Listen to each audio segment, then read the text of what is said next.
Oke, selamat pagi, siang, dan malam. Perkenalkan kembali, nama saya Luka dari Kepatuhan Bank Unisitama. Video tutorial ini ditujukan bagi kamu peserta kegiatan Bank Goes to Campus, Investasi dan Perencanaan Keuangan menggunakan Aktuaria yang diselenggarakan oleh Bank Unisitama beserta jurusan Matematika FMIPA Universitas Riau pada April 2026 sebelumnya. Nah, jadi pas saat kegiatan literasi sebelumnya memang waktu kita terbatas ya terkait praktik Excel. Jadi pada video kali ini saya akan menjabarkan secara teknis bagaimana cara menggunakan aplikasi Excel untuk perencanaan keuangan pribadi. Nah, produk akhir daripada Excel tersebut sebenarnya simple. Kita hanya menjadwalkan penghasilan kita dan pengeluaran kita selama setahun. Nah, contohnya cara membacanya itu seperti ini. Misalkan kalian punya gaji 5 juta per bulan dan kalian dapat info bahwa bulan Mei akan ada kenaikan gaji. Nah, kalian tinggal menuliskan saja. Berarti pada bulan 1 Januari 5 juta penghasilan. Bulan Februari 5 juta, 5 juta, 5 juta. Bulan Mei kabarnya naik gaji, kalian buat 5,75 perkiraannya. Lalu bulan November katanya ada lagi kenaikan, buat di bulan November kenaikan gajinya. Kalau misalkan kalian pengusaha, misalkan punya usaha pribadi, kalian tulis, kalian tuh pengen penghasilan berapa sih minimal yang kalian harus capai untuk target usaha kalian. Oh, kamu ternyata menargetkan minim-minimnya minimal usaha saya dapat 9 juta atau 15 juta kalau lagi ramai. Berarti kalian tulis mungkin bulan Januari karena mahasiswa libur 9 juta cuma dapat. Di bulan Februari mungkin bisa 15 juta. Terus kalian targetkan ke anak buah kalian harus dapat 15 juta sebulan. Atau kalian punya bentuk penghasilan yang sifatnya hanya sekali dalam setahun. Misalkan THR itu misalkan cuma dapat di bulan Maret, kalian tulislah THR di bulan Maret dapatnya sekian. Atau misalkan kalian menjual suatu barang di bulan Mei, kalian targetkan terjual di harga 5,25 juta.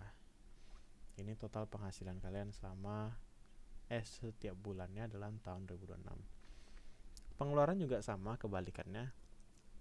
Berdasarkan misalkan pengalaman kalian sebelum-sebelumnya, pengeluaran itu buat konsumsi mungkin habis 2 juta. Berarti kalian buat pengeluarannya jangan sampai lewat 2 juta selama tahun 2026 besok. Lalu kalau misalkan kalian ada tagihan rutin, misalkan 345.000, kalian tulis tagihan rutinnya sampai akhir tahun. Atau kalau misalkan kalian ada rencana mau beli barang, misalkan pengen beli alat gym atau misalkan beli HP masih ada nggak ya yang 4 juta? Kalian tulis di bulan Mei itu 4 juta pengeluaran, rencananya mau beli barang. Nah, atau ada pengeluaran tidak rutin lainnya yang baru mulai misalkan di bulan Juli, kalian isi. Ini total pengeluaran kalian selama setahun. Jadi kalian mengontrol jangan sampai pengeluarannya lewat dari target dan penghasilan kalian jangan sampai di bawah target. Sisa dari penghasilan dikurangi pengeluaran, misalkan di bulan Januari itu kan 61 dikurang 38, berarti itu ada selisih 22 juta yang bisa diinvestasikan. 22 juta ini kita buatkan jadwal investasinya. Misalkan di bulan Januari, dari 22 juta tadi itu bisa diinvestasikan 1 juta ditempatkan di tabungan, 19 jutanya ditempatkan dalam bentuk reksadana pasar uang, dan sisanya diinvestasikan di aset berisiko. Yang aset berisiko ini dipecah lagi menjadi emas, Bitcoin, atau S&P 500 sesuai dengan persen dari model Markowitz yang kita hitung nanti di Excel. Oh, bulan Januari berarti jadwalnya begini. Bulan Februari tergantung penghasilannya mungkin nggak sebesar penghasilan di bulan Januari ya. Lebih besar ya sedikit ya. Jadi kalian buat lagi. Berarti kali ini di bulan Februari reksadana lebih banyak. Di bulan Maret karena penghasilan bulan Maret jauh lebih besar daripada Januari dan Februari, targetnya pun meningkat. menabung harus lebih besar, dan seterusnya sampai ke bawah. Kalau minus itu tandanya kalian menjual aset ya. Kalau contoh kasus ini ada penjualan aset karena kebetulan sisa penghasilannya memang kurang sih. Kayak ini bulan Juli kan penghasilan 37, pengeluaran 70 juta. Berarti ini dijual asetnya. Tapi abaikan aja dulu. Intinya ini adalah jadwal investasi kalian. Kalian tinggal ikutin sesuai tabel. Top up seginilah dia. Kalau saya pribadi sih Majoris Pasar Uang Syariah ini, reksadana pasar uang itu saya pakai aplikasi Bibit. Kalau BNI kan Wonder ya. Kalau ini di Bibit. Kalau invest ini ketiga ini saya ada satu aplikasinya itu pakai Peluang namanya, Peluang. Nanti saya tunjukkan bentuknya. Nah, setelah membuat jadwal investasi, kita bisa membuat proyeksi nilai aset kita di akhir tahun. Aset kita kalau di proyeksi ini itu secara rata-rata simulasi bisa mencapai 93 juta di akhir tahun, atau untung 10 juta, atau dalam persennya adalah 12%. Tapi seapes-apesnya itu bisa rugi 3 juta atau rugi 4%, dan asetnya hanya terkumpul 80 juta, atau di sini digambarkan angkanya. Nah, saya pribadi itu tidak masalah kalau ruginya itu sebesar 3.400.000, karena 3.400.000 ini masih kecil dibandingkan aset yang atau penghasilan yang saya miliki. Jadi kalau misalkan kerugiannya minim dan peluang keuntungannya masih menggiurkan, kenapa tidak? Jadi kalau itu sudah oke, saya tinggal jalan sesuai jadwal investasi yang telah saya buat. Nah, ini adalah uraian tahapan bagaimana cara menggunakan aplikasi Excel-nya, lengkap beserta link materi literasi kita sebelumnya. Jadi ada PPT, nanti sertifikat juga akan di-share di sini. Lalu video tutorial yang kita putar sekarang rencananya mau saya buat YouTube, jadi saya pengen tahu teman-teman nonton atau tidak. Dan ya, dokumentasi ada juga di sini. Nanti kita buka link ini. Tapi saya nggak bakal jelasin teknis, jelasin lisan, saya langsung praktek aja nanti di video ini. Jadi ini baca aja ya. Nah, bagi kamu yang berhasil membuat planning dan mengumpulkan planningnya dan menurut kami penilaian terbaik, peserta yang bisa menyampaikan plan terbaik akan mendapatkan hadiah buku Rich Dad Poor Dad. Dan paling lambat dikumpulkan itu 10 Mei ya. 10 Mei. Nanti yang paling terbaik kita umumkan di IG Bank Unistama. Dan kami umumkan paling lambat 12 Mei 2026. Jadi tonton video ini baik-baik ya supaya bisa membuat aplikasinya perencanaan keuangannya dengan baik. Oke, nggak perlu lama-lama, kita langsung praktek saja. Ini rekam ya. Oke. Nah, jadi tolong teman-teman download, buka link ini. Harusnya tampilan nanti seperti ini. Kalian buka folder kalkulator, terus kalian download sheet yang namanya template, yang ada tulisan template ini. Download yang template ini ya. Download gitu. Kalau sudah, nah buka ini.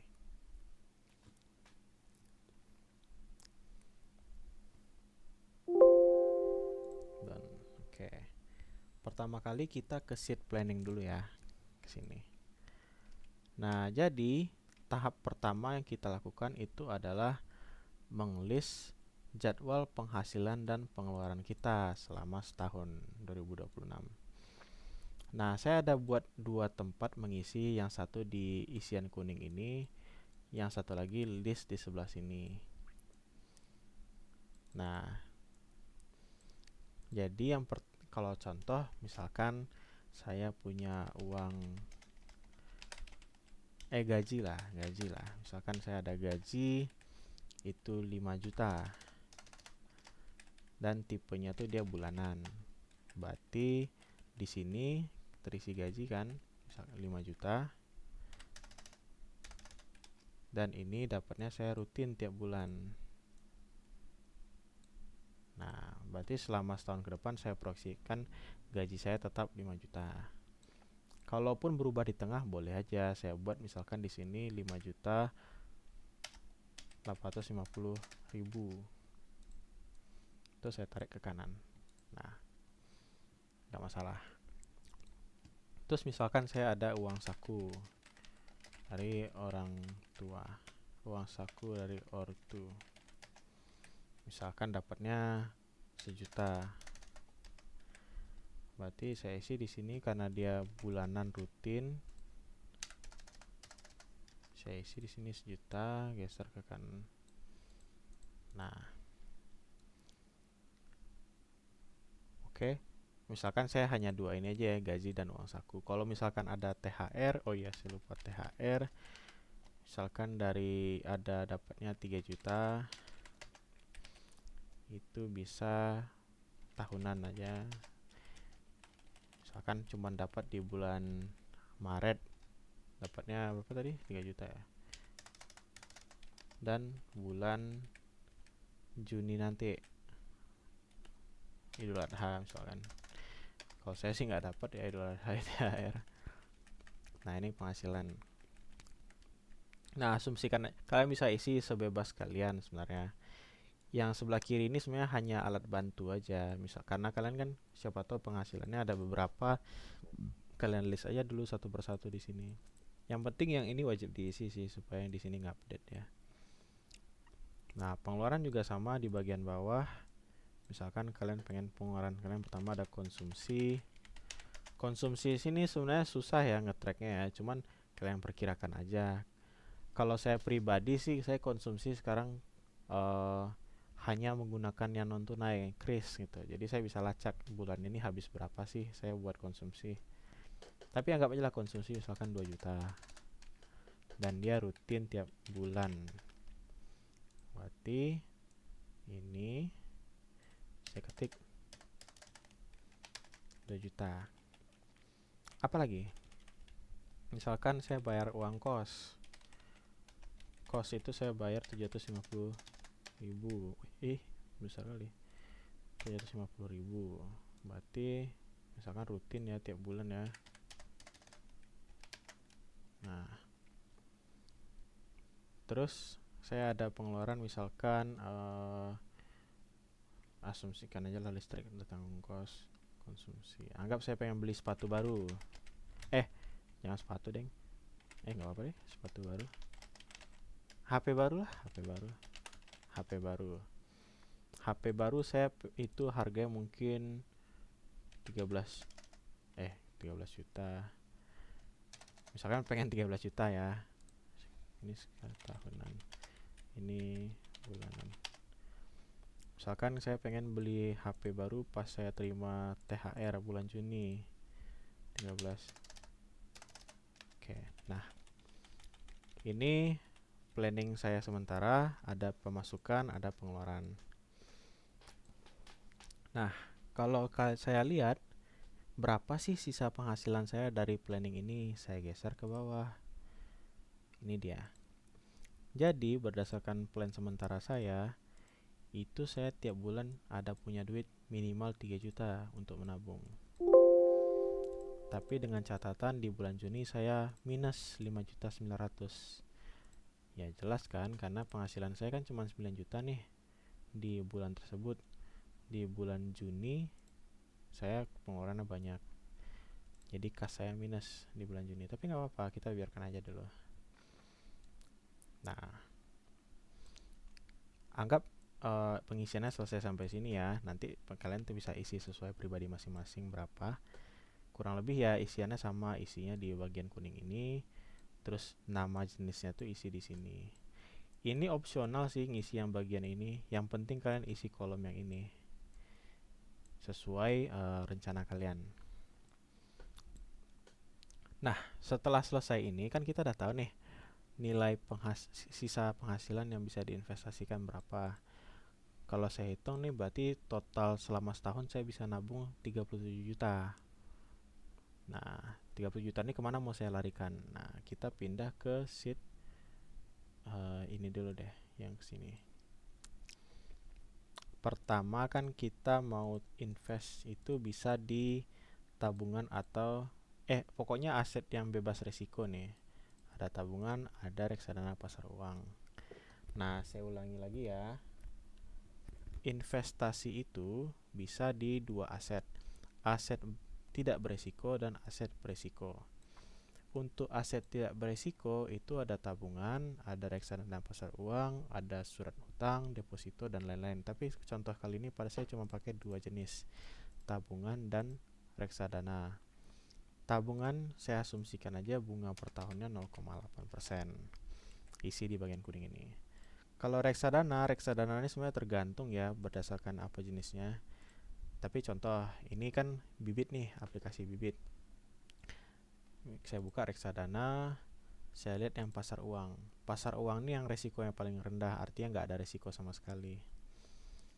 Nah, kalian tinggal lihat ini ada tulisan 1 year return, artinya ini keuntungan dalam setahun terakhir. Kalian tinggal pilih aja yang paling besar.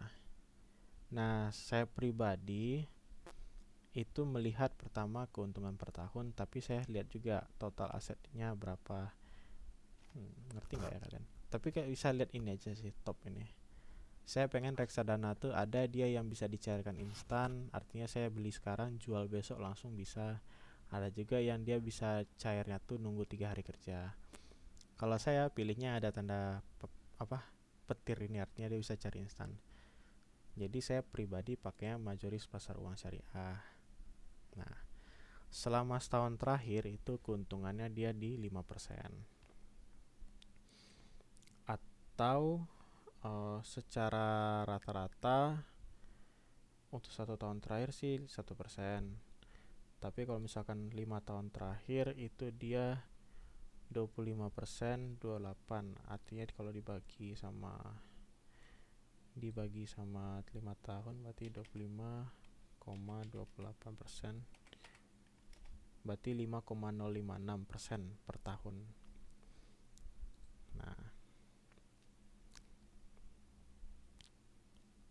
Nah, jadi hitungan kita tadi berapa tadi? Kalau 5 tahun kan, 5 tahun terakhir itu dia 25,28 dibagi 5,056 rata-rata. Ya udah, berarti keuntungan rata-rata per tahunnya 5,056. Isi aja di sini 5,056. Oke, kita udah isi keuntungan aset tidak berisiko. Aset tidak berisiko kan gampang kan, artinya itu hanya menilai kita anggap konstan tiap tahun. Nah, sekarang bagaimana kalau untuk aset yang berisiko? Nah, aset berisiko kita harus pindah ke sheet raw data. Nah, saya di tahun 2026 itu menggunakan 3 jenis aset saja yang untuk berisiko ya. Yang pertama ada XAUT. XAUT ini sebenarnya emas teman, emasnya dalam bentuk kripto dia. Terus ada Bitcoin sama satu lagi S&P 500 atau SPY. Nah, kalau saya emas itu di peluang, ini dia peluang. Portofolio bisa di-share nggak ya? Kelihatan nggak saldo? Kelihatan saldonya, kelihatan saldo. Tapi itulah ada Bitcoin, ada XAUT, ada SPY. Nah, ini kan asetnya kan berisiko nih, bisa naik bisa turun. Jadi caranya kita harus download data dulu. Ini agak teknis, jadi tolong ikuti dengan baik ya. Pertama kita harus download dulu datanya. Nah, saya udah buat nih, ada linknya. Saya sarankan download datanya pakai kata kunci melalui investing.com, lalu kata kuncinya pakai bahasa Inggris ya. Historical data, jangan pakai bahasa Indonesia. Entah kenapa kalau bahasa Indonesia hasilnya kurang cantik. Pertama, emas dulu. XAU USD, artinya ini harga emas untuk dalam satuan dolar. Nah, kalau saya ini kan download data nih. Nah, saya pribadi suka download data itu data rentang datanya panjang, bukan 5 tahun tapi 10 tahun minimal. Kenapa? Kita coba lihat ini. Kita coba lihat grafiknya di bagian chart.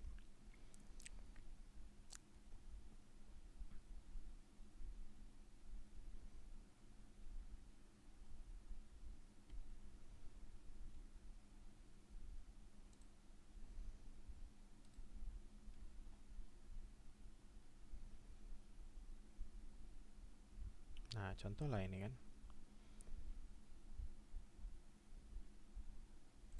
Oke.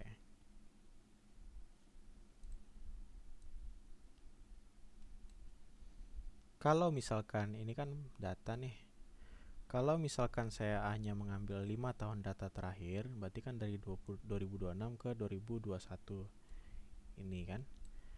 Berarti secara model nanti model saya bisa bias. Kenapa? Selama periode pengamatan ini, harga emas cenderung naik terus. Berarti nanti kalau karena data kita naik terus emas, otomatis kan model menyarankan porsi emas nanti dibanyakin karena emas kan naik terus gitu. Nah, jadi saya tidak menyarankan kalau menggunakan data rujukan itu pakai data dengan rentang pendek. Minimal 10 tahun lah. Kalau saya malah dari 2012 malah. 2010 saya ambil. Ini 2011 ya. Kalau saya ngambil data nanti di contoh ini saya ambil dari data 2010. Kenapa? Kalau 2010 dia ada kenaikan, ada penurunan. Ada kenaikan, ada stabilnya, ada kenaikan. Jadi lebih banyak apalah pola, ada pola naik turun yang bisa di capture. Dibanding saya hanya ambil dari sini itu hanya kenaikan yang ada. Jadi penting ambil rentang data itu kalau bisa sepanjang mungkin ya. Jadi kita balik lagi di bagian general. Ini di sini historical data. Ambil rentang dari 2010 kalau contoh kita sekarang. 2010 sampai tentunya ke 2025 bulan Desember akhir. Gak boleh ambil data dari 2026 ya, kok nggak curang dong. Kan kita mau prediksi 2025, 2026. Nah ini udah selesai nih. Tinggal di download. Terus buka downloadannya. Nah biasa kalau kalian download itu formatnya masih kayak gini, CSV, kalian harus rapikan dulu. Caranya gimana? Blok huruf A, klik data, terus text to column, yang delimited ini pencet next, koma ini dicentang, finish. Nah ini dia hasilnya. Tapi karena dia masih tahun yang di tahun 2025 di atas, berarti harus dirapikan dulu. Klik yang A ke Z. Nah jadi dibalik 2010 dulu. Nah ini kalian blok, kopas ke sini. Nah gitu. Ini udah keluar. Ulangi lagi buat Bitcoin. Bitcoin datanya ini.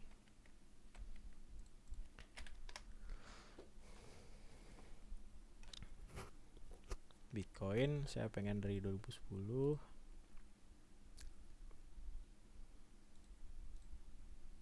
sampai 2025 akhir. Pencet apply terus tunggu. Kok ini salah, 2020. Apply.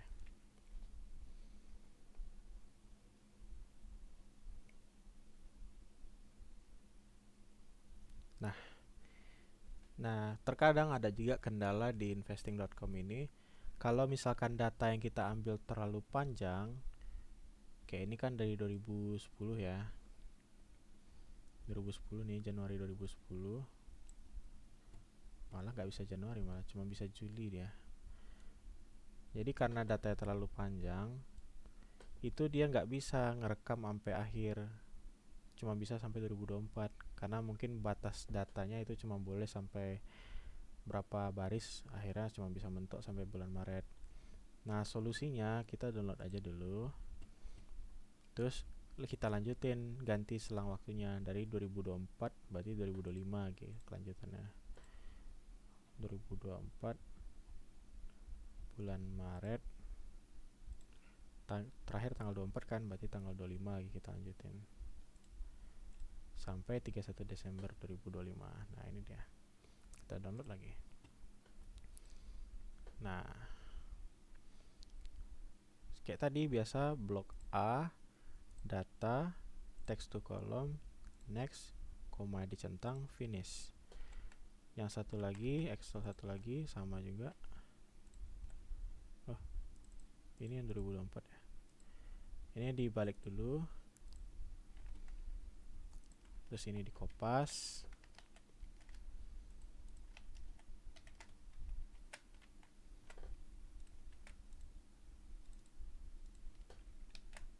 Yang 2024-nya ini dihapus.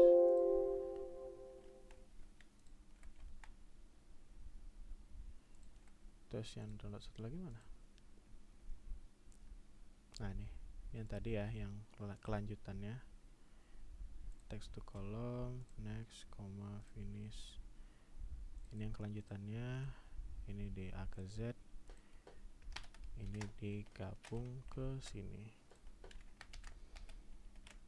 Nah, jadi berlanjut datanya sampai 2025. SPY lagi, SNP. Oh, sorry.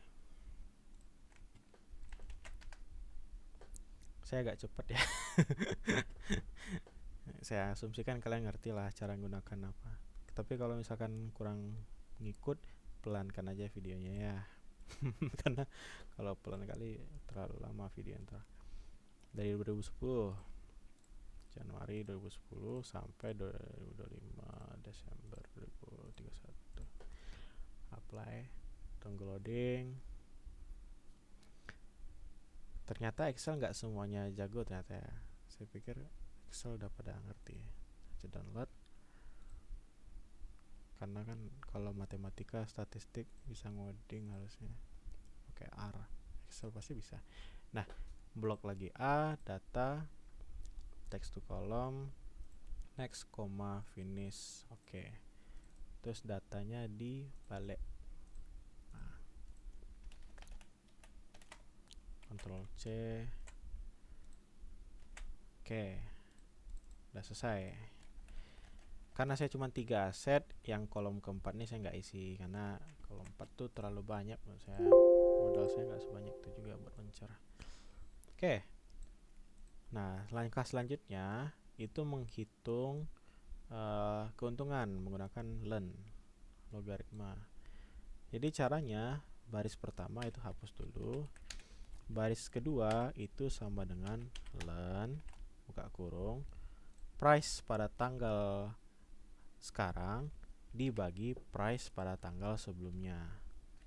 Enter. Lalu ini ditarik ke bawah.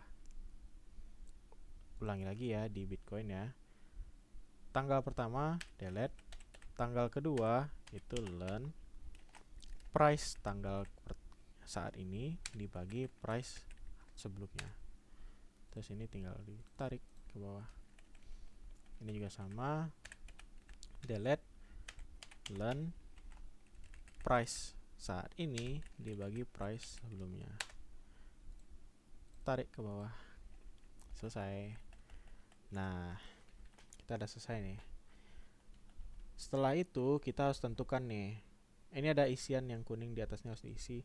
Yang pertama kita harus tahu aset ini kan diperdagangkan apakah tiap hari diperjualbelikan atau hanya beberapa hari tertentu. Nah, kayak contoh kalau kalian lihat ini emas, tanggal 1 dia ada datanya, tiba-tiba tanggal 4, tanggal 2 ketiganya kemana? Berarti nggak diperdagangkan. Terus lanjut 4, 5, 6, 7, 8, loncat lagi ke 11. Berarti tanggal 9, 10-nya hilang. Nah, berarti aset ini itu tidak diperdagangkan di hari libur. Kalau emas mungkin karena tokonya kan tutup, berarti nggak dijual hari Sabtu Minggu. Jadi kalau misalkan dia tidak diperdagangkan full, kita asumsikan aja hari perdagangannya itu 22 hari dalam sebulan, atau 252 hari dalam setahun. Kalau Bitcoin kalau kalian lihat tanggalnya berurutan terus 15, 19, sampai 31. Kalau rutin kita buat di sini 30 dan untuk setahunnya itu 365. Oops. Kalau S&P sama kayak emas, tahu saya 4, 5, 6, 7, 8, 11, 12, 13, 14, 19 loncat. Kalau loncat berarti dia 22 dan 252.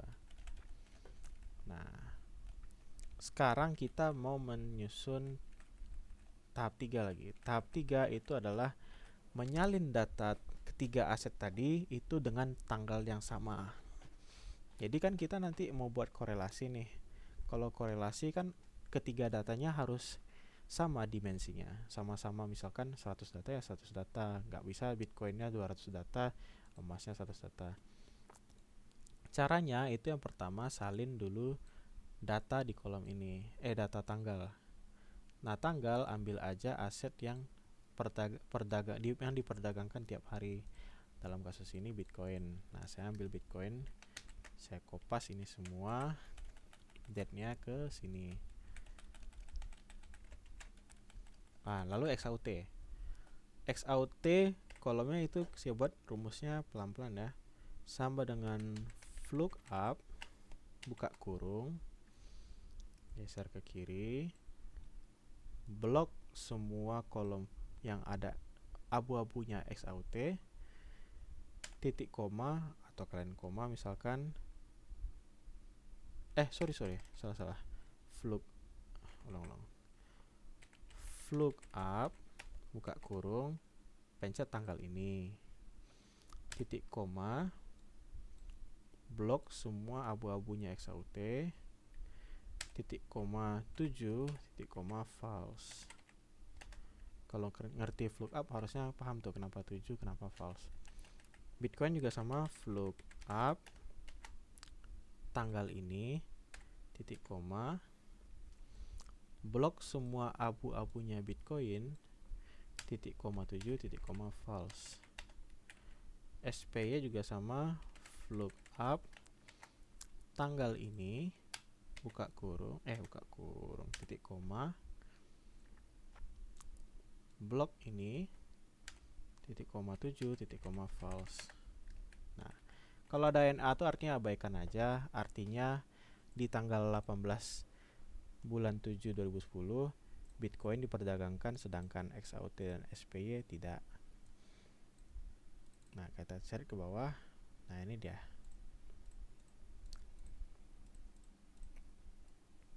Berarti ini dapat semua return daripada aset-aset di tanggal-tanggal yang sama. Nah, kita mau ambil data yang ada aja. Berarti caranya klik di sini, klik data, filter. Nah, terus kalian tinggal filter. Ini ada panah nih, XAUT, pencet, geser ke bawah, hilangkan centang yang NA. Oke.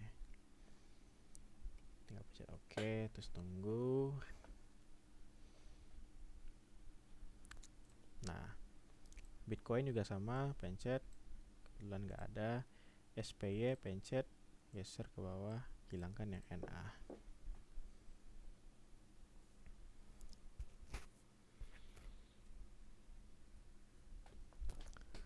Nah, ini data bersih, artinya nggak ada lagi NA. Data ini di blok, terus di Ctrl C, pindah ke sheet daily return. Di sini langsung Ctrl V aja. Jangan Ctrl V langsung. Sorry.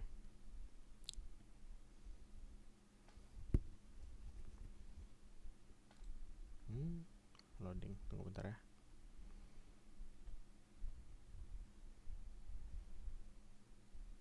Oke, balik lagi. Jadi klik di sini, terus home, pastenya tuh pilih paste as values. Nah, jadi nggak ngerusak format yang udah ada. Nah, ini dia nilai returnnya. Ini data ini yang mau kita pakai untuk ngolah data. Nah, Tahap yang pertama kan kopas. Tahap yang kedua itu kita harus hitung matriks korelasi daripada ketiga aset ini. Caranya itu klik data, data analisis. Kalau yang nggak ada data analisis cari di Google ya, gimana cara munculin tombol data analisis. Data analisis, terus correlation, input range-nya itu pilih X dari atas ini sampai ke bawah. Terus label inverse row-nya centang, output range-nya pilih di sini.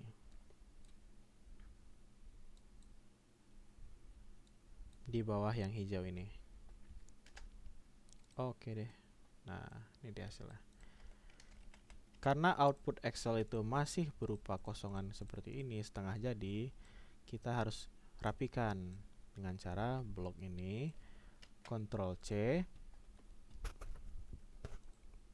terus di bawahnya kita copy tapi sebagai transpose, dan ini di copy balik ke atas dengan paste spesial. Kecepatan ya. Klik, kan ini Ctrl C nih, klik ini, pastenya itu pilih paste spesial, terus kencentang skip blank. Nah, ini hasil akhirnya kita kopas ke sini, tapi kopasnya as value ya. Nah, dapatlah matriks korelasi dan dapatlah matriks Cholesky. Apa itu matriks Cholesky? Tolong baca referensi di materi literasi kita ya, karena nggak bakal saya jelasin detail di sini. Nah, ini kan tahap 3 udah nih, kita salin matriks korelasi. Tahap 4 itu, ini kan ada rumus nih, udah ada. Karena cuma 3 aset, artinya ini nggak perlu, artinya ini bisa dihapus saja. Ini di blok ke bawah. Selesai tahap 4. Tahap 5, bismillah, ini harus agak, saya pengen blok. Jadi kalau saya caranya gini, ini kontrol ke bawah, terus saya tandain ini G gitu, supaya nanti bisa saya, kalau ngeblok ini satu-satu kan lama. Jadi kalau saya pencet nih terus Ctrl Shift ke bawah kan enak, udah terbatas. Kalau nggak ada batas, ke bawah nanti sampai ke bawah hutan ya. Makanya saya batasi G gini. Oke. Untuk bagian ini tahap 5 itu Ctrl Shift kanan, Ctrl Shift kanan ini, blok ini sampai batas ini. Kita pengen blok inilah intinya, blok untuk kolom XAUT sampai SPY sampai baris terbawah tadi.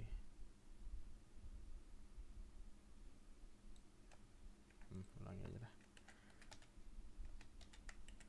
Nah, itu ya. Kita pengen blok ini. Terus sama dengan, ini agak susah, pelan-pelan ya. Sama dengan mult, artinya kita mau mengkalikan matriks, buka kurung. Yang pertama blok dulu ini, Cholesky decomposition. Jangan semuanya di blok ya, kalau asetnya cuma 3. Kalau asetnya cuma 3 sampai 3, kali 3 aja. Tapi kalau 4 blok semuanya ya. Ini karena cuma 3 ya 3 kita blok. Titik koma, transpose, buka kurung. Nah, blok yang ini, yang sebelah kiri nih. Nah, tutup kurung. Tapi jangan pencet enter dulu. Di paling depan ketik lagi transpose. Terus buka kurung, tutup kurung. Nah, selanjutnya pencet enter, tapi pencet enternya kayak gini. Pencet bersamaan Ctrl Shift Enter. Terus yes. Nah, muncullah ini. Ini bilang random nih semuanya. Kalau sudah, nah ini tinggal di blok yang sebelah kanan nih, blok, terus tarik ke bawah. Selesai deh. Hapus yang batas tadi ya, biar nggak kebanyakan. Nah, yang ini sehari hapus saja kalau cuma 3 aset. Nah, ini untuk 3 aset selesai. Tapi kalau 4 aset kalian pilih, nanti kalian harus isi sampai sini ya. Nah, kalau 3 aset berarti cuma sampai sini. Nah, ini tahap 6 udah selesai. Ini kita mau buat simulasi nanti nih perlunya. Kalau kalian pencet F9 nih random nih. Nah, selesai tahap ini, tahap yang paling susah menurut saya di sinilah yang karena ini memang teknis sekali. Kita belum lihat sama sekali hasilnya apa. Kita pindah ke seed planning. Di seed planning ini yang tadi kita udah isi penghasilan termasuk pengeluaran, habis udah isi juga ya aset tidak berisiko. Kita mau hitung lagi namanya matriks kovariansi. Jadi data analisis, covariance, input range-nya masih sama yang tadi, yang sebelah kiri ini ya, yang kuning ya. Sorry.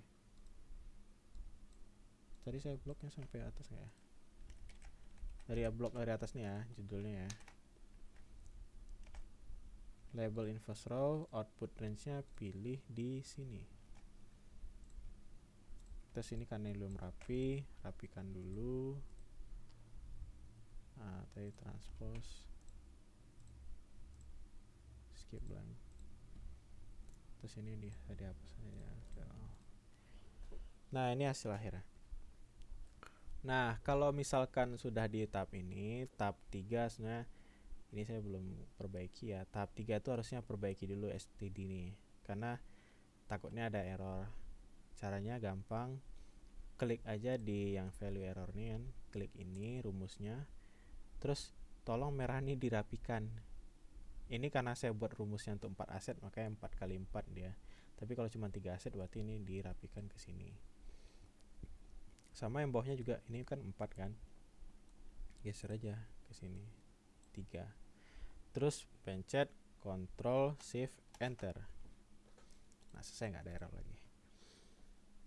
Nah, oke, kita sekarang udah selesai nih di tahap persiapan lah, saya masih bilang tuh masih persiapan. Nah, sekarang kita mau masuk tahap menyusun portofolionya. Perlu gambar nggak ya?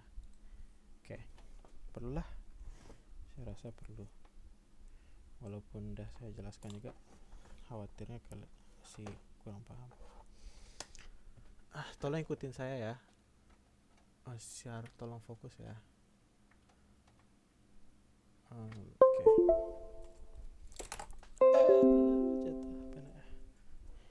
Oke.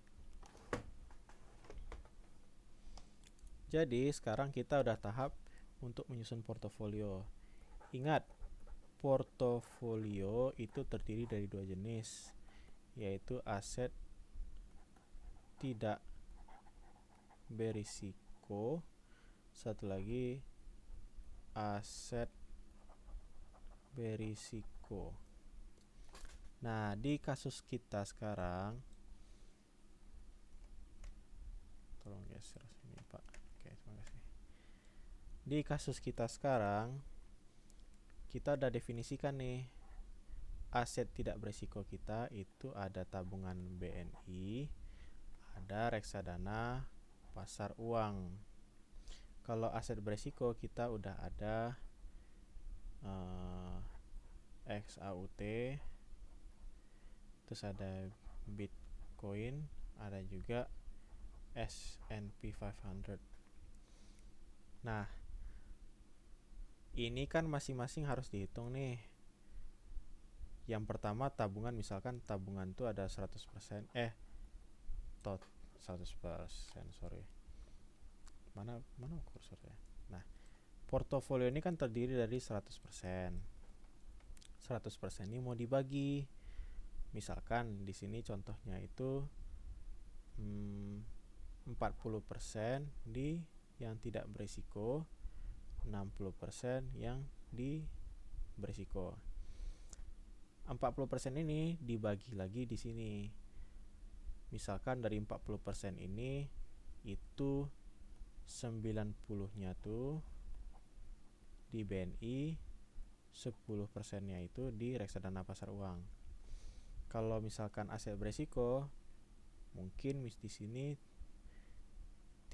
kalau kita bagi rata aja berarti kan 33% di sini, 30% di sini, 30% di sini.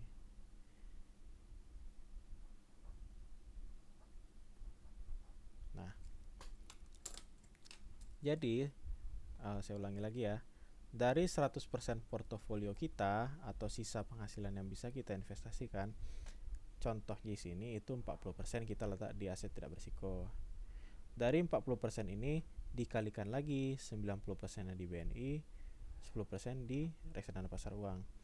Yang beresiko juga sama, 60% di sini itu dikalikan lagi 33-nya itu di sini, 33 lainnya di sini, dan seterusnya.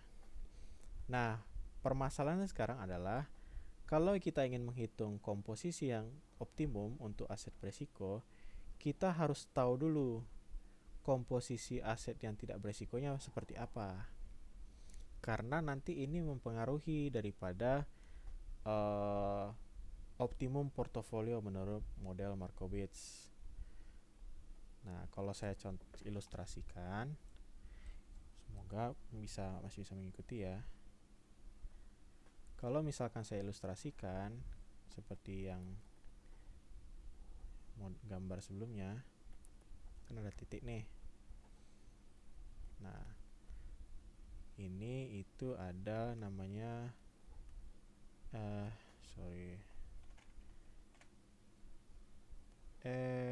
efficient frontier. Nah, di sini ini komposisi aset beresiko kita nih. Yang ini semua itu letaknya di sini.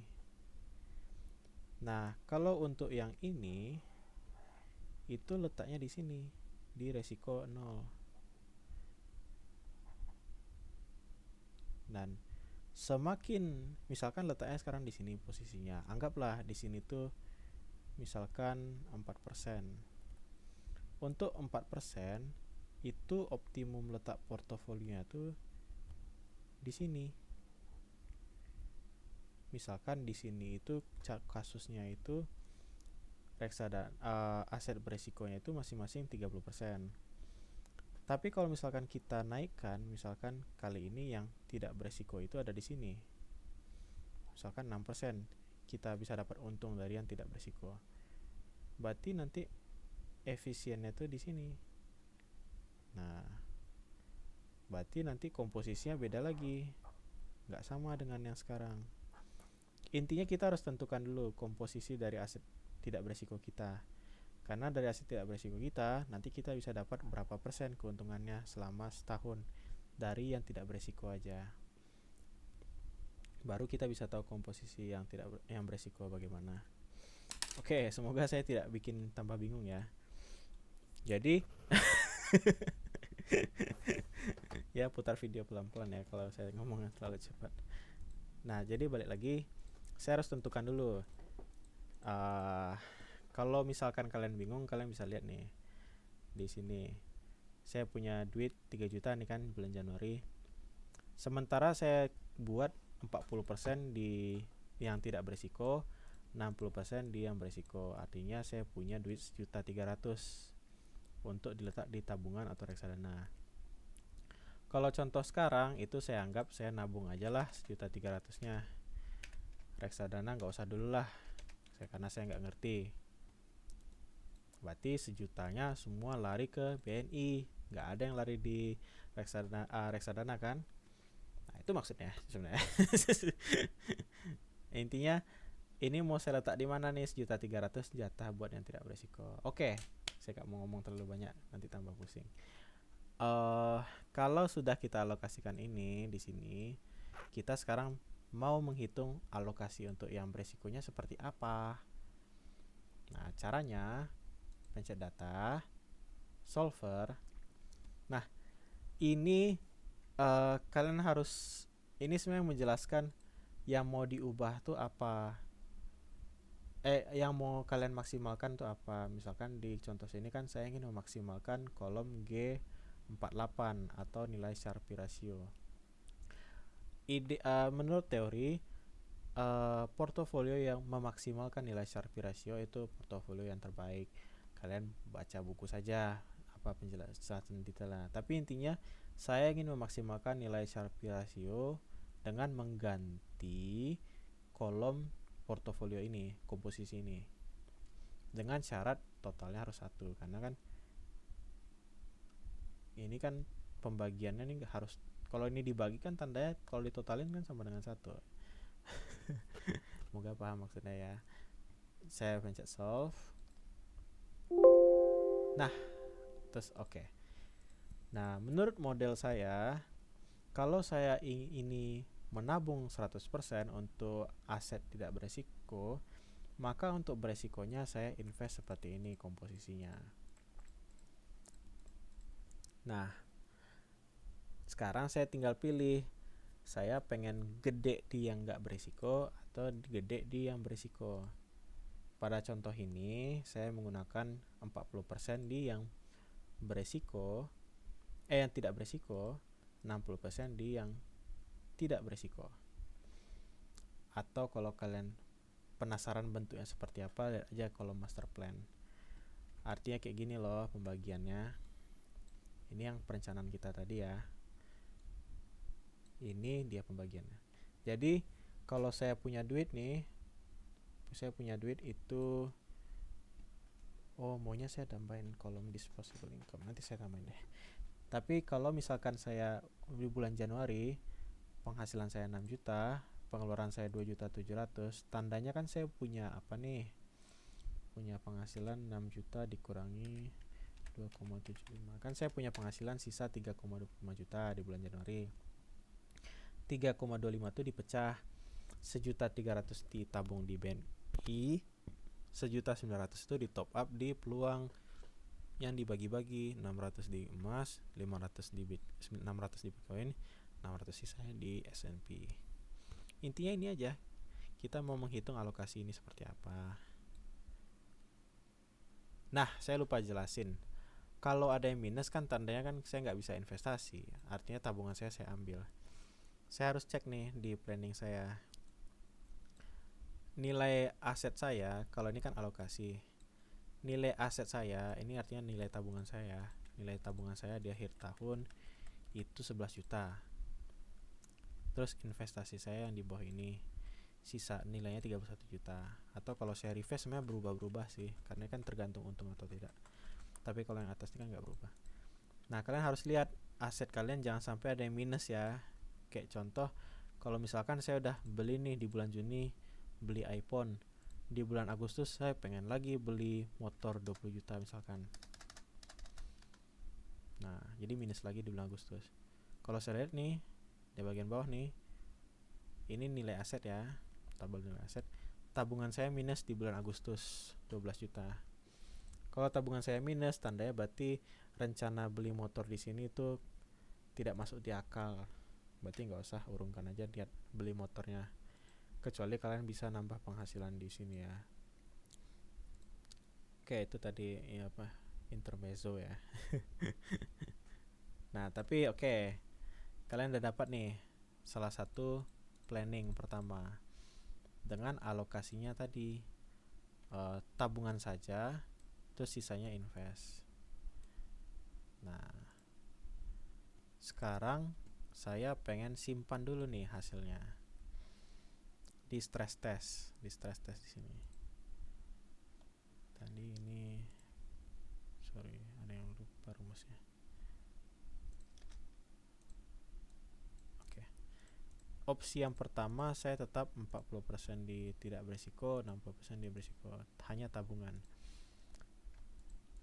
Ini kenapa ngunci ya? Saya perbaiki lah nanti yang di Excelnya. Oke. Jadi alokasinya yang pertama saya pakai ini.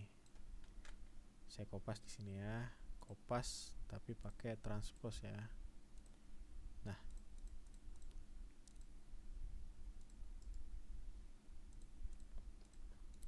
ini percobaan pertama. Nah, sebenarnya saya pengen hitung dulu juga.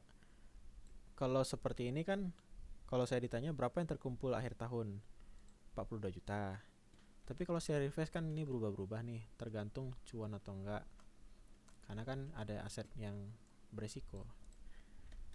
Nah, saya hitung Monte Carlo-nya dulu, simulasi. Ini di kolom ini kalian blok aja sampai ke bawah. Dari sini ya, satu nih ke kanan, ke bawah. Terus balik lagi ke data, terus what if analysis, data table. Nah, kolom input cell ini klik ini, terus klik aja di sini. Terus pencet oke. Terus tinggal tunggu.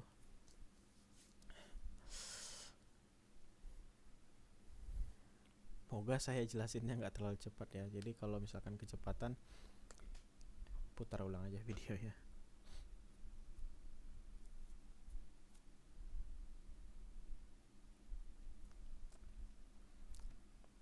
Loading, tunggu dulu. Jadi sekarang kita mensimulasikan return daripada aset perencanaan keuangan kita itu seperti apa sih. Nah, dapatnya seperti inilah. Jadi berdasarkan simulasi, distribusi keuntungan kita seperti ini, atau kurang lebih inilah. Artinya kerugian terparah kita seapes-apesnya itu 10% rugi, atau rugi 3.900.000. Kalau untung secara rata-rata itu 4.200.000. Ini dia pembagiannya. Nah, ini saya mau simpan dulu. Saya kopas ini, pindahkan ke sini, stress test ini, karena saya pengen bandingkan nanti. Nah, oke, itu percobaan pertama. Itu sini hapus saja. Nah, sekarang percobaan kedua saya pengen ganti. Kali ini saya nggak mau nabung. Saya pengennya tuh tabungan saya nggak ada. Saya murni reksadana. Karena kan tabungan kan ngasih bunga cuma 0,8% per tahun. Ngapain saya invest di situ? Mending kalau nggak beresiko ya nggak beresiko sekalian di yang besar, di reksadana. Berarti 0-100. Kita hitung lagi solver. Kali ini hasilnya seperti apa? Nah, otomatis kan komposisinya pasti berubah nih. Sekarang komposisinya nggak lagi 30-30 tapi 18-53-27. Ini kita kopas ke stress test opsi B. Nah, ini ganggu nih. Nah, terus kita pengen evaluasi resikonya. Data, what if analysis, data table, kolom selnya ini. Oke.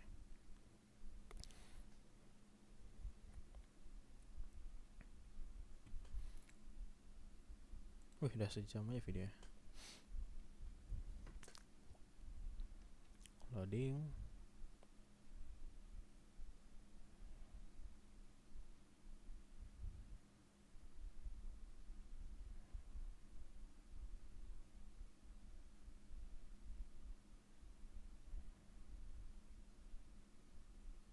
Oke.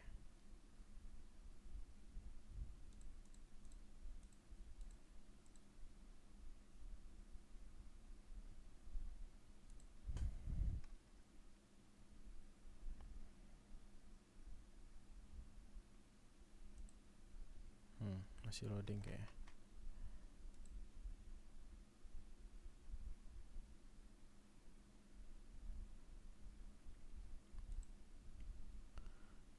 Dia tergantung komputer. Kalau komputernya kurang kuat memang agak nge-lag invest simulasi ini. Karena kita mensimulasikan ribuan kali percobaan.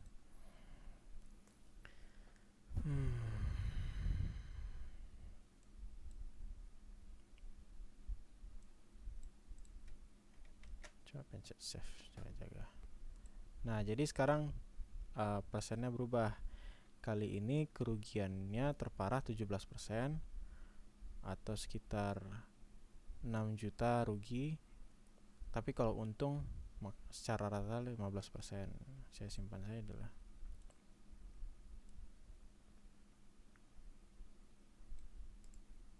Ctrl C, terus stress test di sini, Ctrl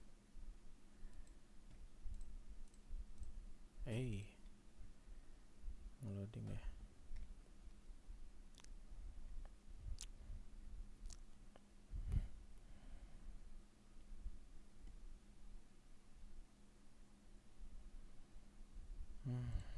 Agak loading.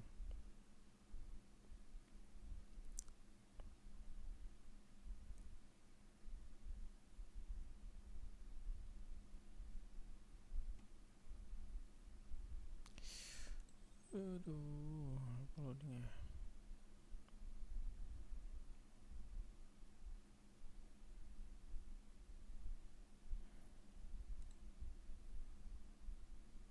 Supaya nggak loading ini dihapus ya.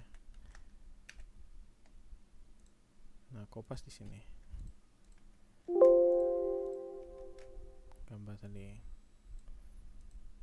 Jadi untuk opsi kedua, kalau kita menabungnya tidak ada, itu reksadana aja.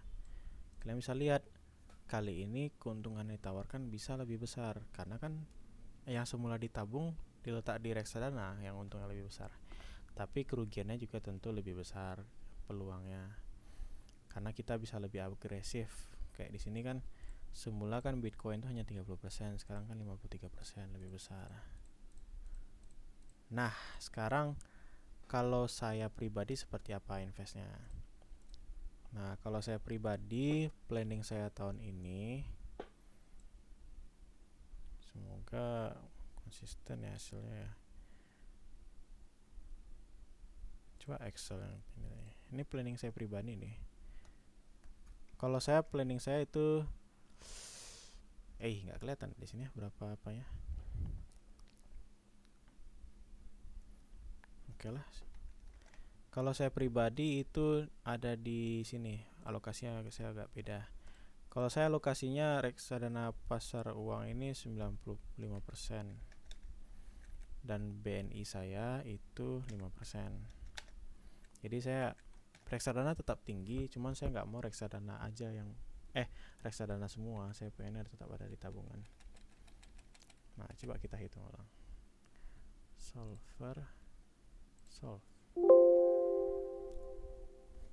Berarti alokasinya sekarang 19,8, 51,6, 28,5 sama nggak? 19, 54, 28, 19, 51, 28. Oh, emasnya lebih banyak ya dikit ya. Ya nggak apa-apa lah, kurang lebih kan sama ya. Nah, ini saya kopas ke stress test di sini.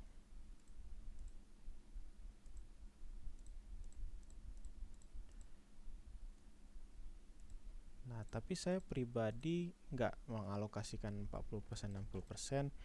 Saya alokasikannya itu kalau saya nggak salah 90% itu yang tidak beresiko. Yang beresiko itu hanya 10% dari alokasi dana saya. Karena saya kan mau bangun kos ya, jadi saya nggak mungkin letak modal di yang beresiko karena modalnya kan pasti saya pakai. Saya penasaran berapa ya kalau simulasi saya. Kalau saya coba awal tahun kemarin sih simulasinya bagus ya, nggak tahu kalau sekarang. Aja total table. Oke. Bagus nggak ya hasilnya?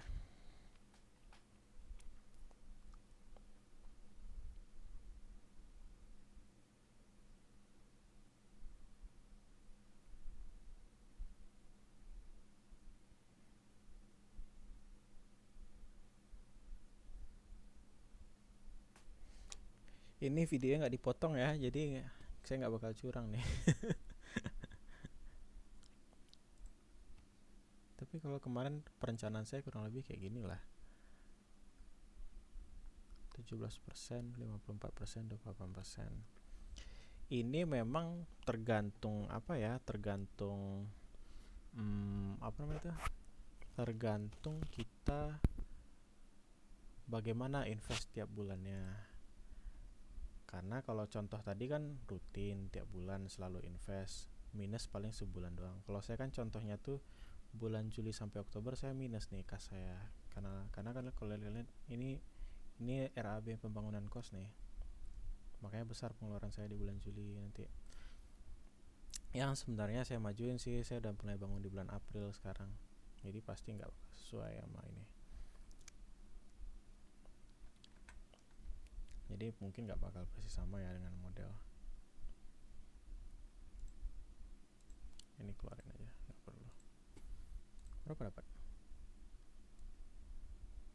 Bagus. Nanti saya masih ini saya jago nih. Nah, supaya nggak lelet, ini saya kopas semua sebagai hash value ya. Oke, kalau kalian lihat, sebenarnya saya nggak merubah terlalu banyak, cuman saya hanya mengubah alokasi 5% di BNI, 95% di reksadana. Terus saya ganti alokasinya yang beresiko itu hanya 10% dari total investasi saya. Ternyata hasilnya secara persen itu jauh berbeda. Lihat nih.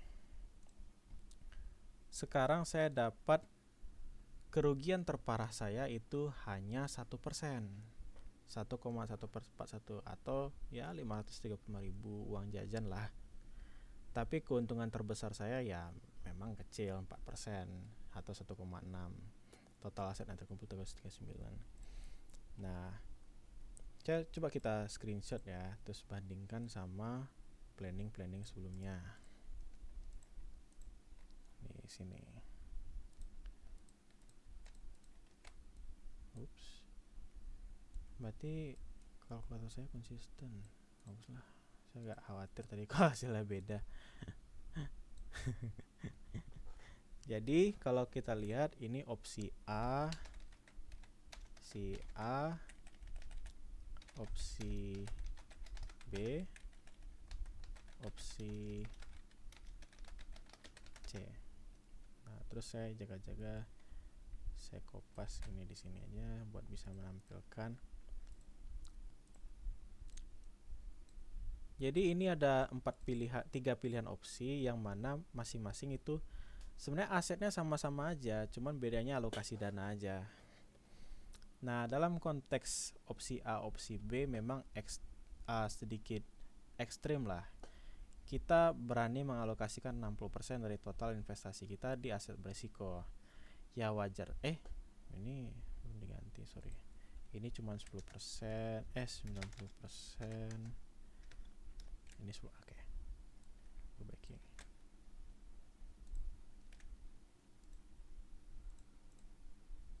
Oke. Jadi sebenarnya kita sama aja sebenarnya. Ini opsi A, B, C ini sama-sama BNI, reksadana majoris, XAUT, Bitcoin, SPY. Cuma memang beda alokasi aja. Padahal ini nabungnya sama nih, tapi beda jauh resikonya. Opsi A dan B tentu bakal memiliki resiko yang besar, sekaligus keuntungan yang besar pula. Kenapa? Karena memang alokasi dana untuk investasi di yang beresiko lebih besar. Kalau kalian kan ini 60% nih total investasinya untuk yang beresiko. Ya tentu exposure ke resikonya tinggi. Dan untuk risk free-nya semakin besar condongnya ke yang menguntungkan, tentu resikonya lebih besar juga. Karena kenapa? Ya balik contoh kasus yang gambar di sini. Saya mau gambar lagi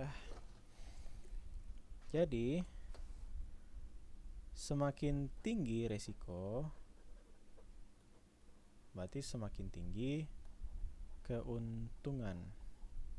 Tentu wajar. Tapi ada hubungan yang lain yang mungkin belum kalian ketahui. Semakin tinggi return untuk aset tidak berisiko, artinya kita boleh mengambil risiko yang lebih tinggi.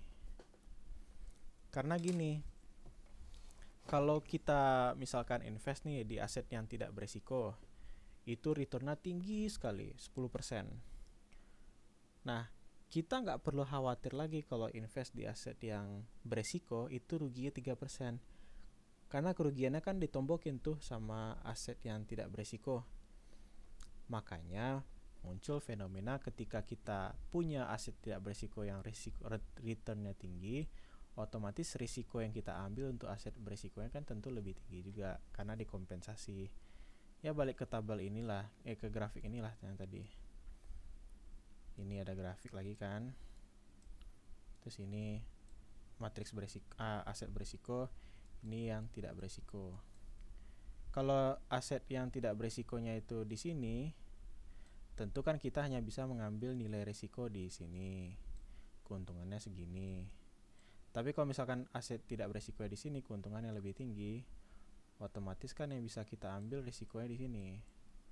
Kita bisa ambil risiko yang lebih besar untuk return yang lebih tinggi. Gitu. Harus baca buku sih kalian jadinya.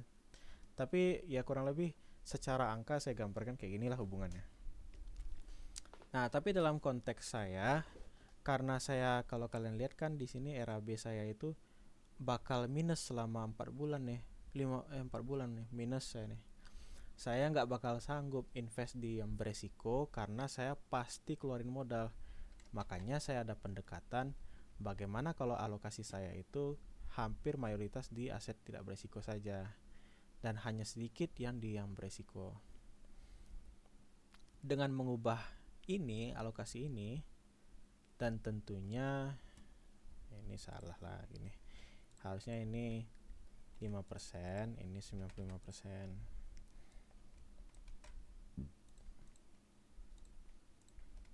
Oke, sorry.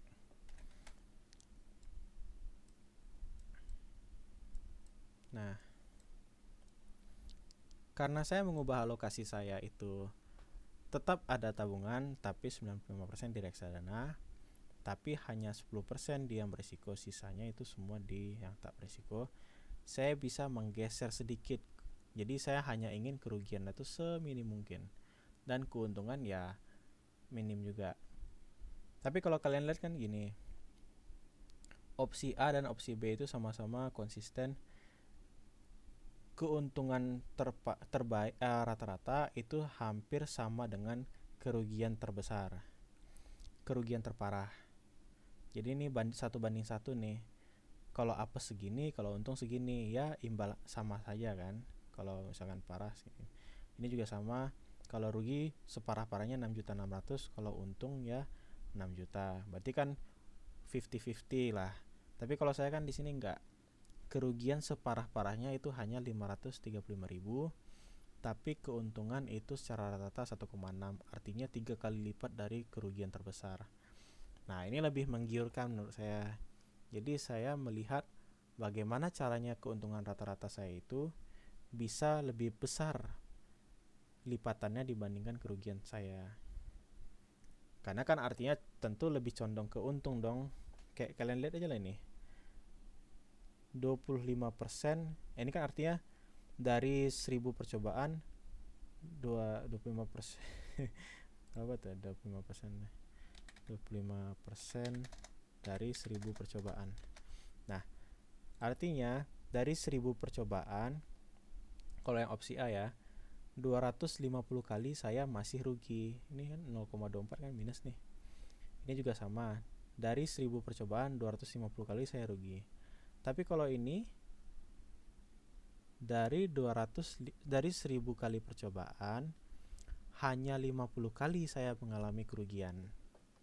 Nah, jadi saya strateginya sekarang strategi defensif. Saya nggak mau rugi. Saya lebih mencari kerugian seminimal mungkin dibanding iming-iming keuntungan yang lebih besar.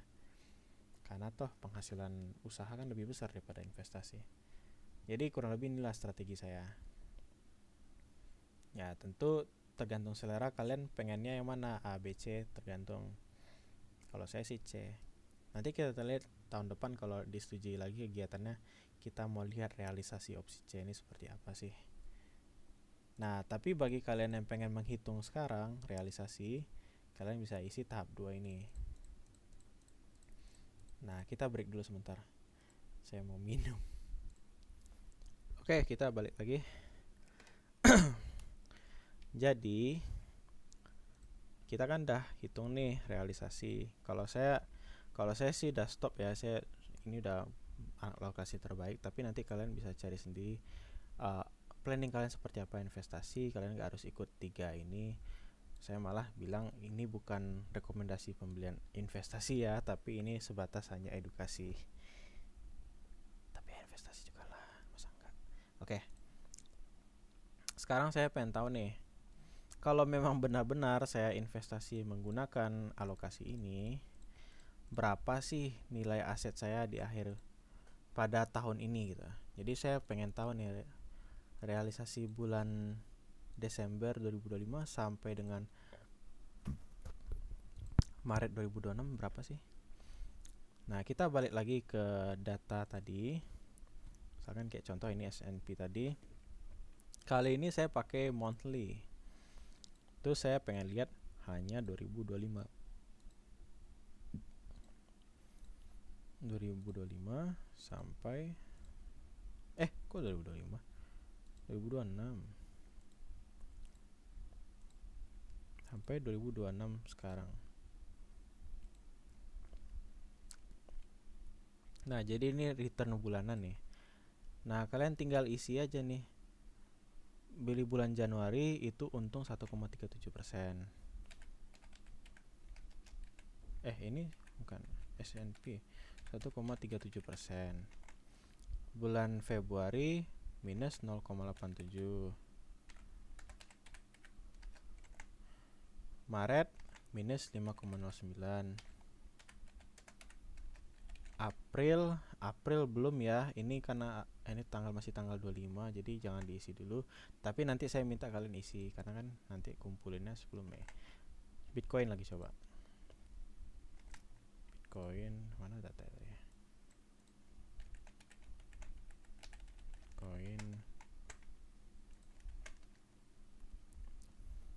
Bitcoin itu monthly, pilih nggak apa nih, apply aja langsung. Nih Bitcoin itu Januari itu minus rugi ya Bitcoinnya 10-14%. Stres 10,14%. Februari minus 14,9%. Maret 1,9% untung pers. April jangan diisi dulu. Tapi nggak apa lah, isi aja lah sementara 13,65. Saya penasaran. Oke. Kalau S&P tadi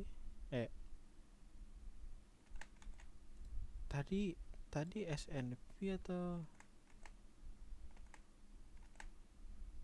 ini emas oke. 12,75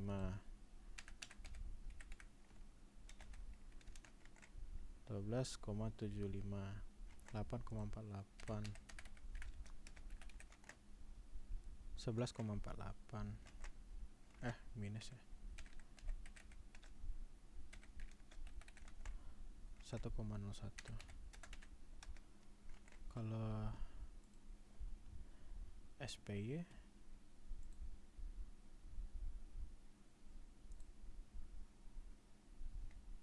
kok nggak muncul ya, paksa kopas ini.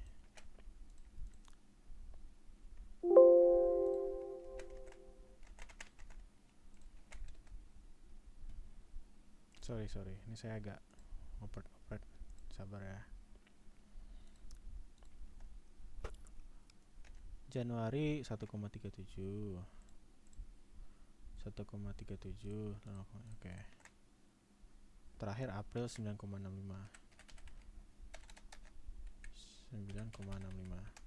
Nah, untuk menyederhanakan, berarti kan udah selesai nih. Ini saya ngisi realisasi di sini ya. Nah, untuk menyederhanakan, sebenarnya sistemnya ini jatuhnya saya menghitung ulang. Kalau memang saya investasi sesuai alokasi perencanaan saya, yang mana di sini supaya adil saya asumsikan sebesar 3,25 ya, sesuai planning kita di awal. Planning kita kan 3,25 nih di bulan Januari. Ya saya anggap walaupun ada kenaikan, saya anggap konstan dulu deh 3,25 supaya adil gitu. Jadi nggak ada cerita jual sebelum harga naik, jual sebelum harga turun dan beli sebelum harga naik. Saya asumsikan konstan aja 3,25. Nah jadi kalau saya hitung ini dari sini ya, kalau dari sini tinggal turun ke bawah, lihat grafiknya. Oh rugi semua.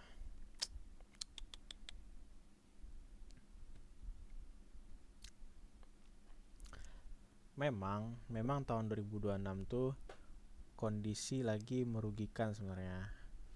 Karena 2026 kan kalau kalian lihat grafiknya sih, nih kalau kalian lihat grafiknya kan, ini 2026 ya, di sini Januari, ini Bitcoin turun, terus XAUT dari 2026 Januari turun juga sini.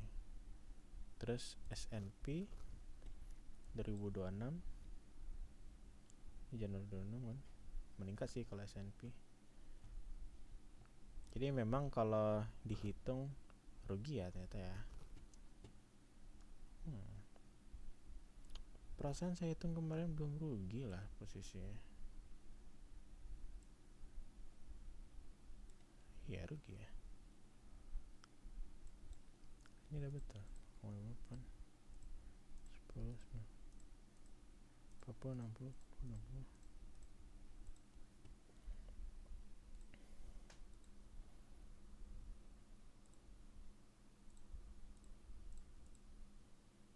Oke lah. Ya berarti lagi rugi ya berarti ya. Rumusnya udah betul. Ya udah. Ya berarti secara perhitungan lagi rugi kondisinya. Oke, ada tambahan. Jadi setelah saya coba nonton ulang videonya, saya ada salah. Ya, ini rugi memang semuanya. Tapi ada satu yang salah, itu di opsi C. Kalau kalian lihat kan opsi C itu alokasinya kan risk free-nya 90%, bukan 40%. Jadi kalau opsi A itu 1,3 di risk free, harusnya di risk free yang opsi C itu gak nyampe 1,3. Ini kok cuma 1,3, kecil. Rupanya pas saya cek rumusnya itu masih belum nyangkut ke opsi A rumusnya. Jadi saya perbaiki dulu ya. Ini gak sama. Nih, geser ke sini. Terus ini ditarik ke sebelah kanan. Ini gak sama, ditarik sebelah kanan. Jadi harusnya kayak gini alokasinya. Artinya ruginya 0,04%. Nah, terus satu lagi, ini kan masih sampai Maret saya buat, belum sampai April. Jadi saya perbaiki dulu sebentar. Jadi sampai bulan Maret itu berarti ini ditarik aja rumusnya ke kanan. Ini pun ditarik aja rumusnya ke sebelah kanan. Nah, sama ini juga sama, ini tarik aja ke rumusnya sebelah kanan. Ini semua tarik ke sebelah kanan. Oh, ini pun juga tarik sebelah kanan.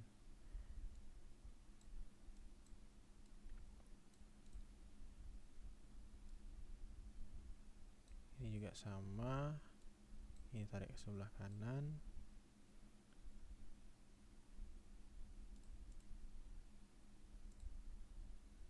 Oh ya. Ini pun semua tarik ke sebelah kanan. Masa kok minusnya gede?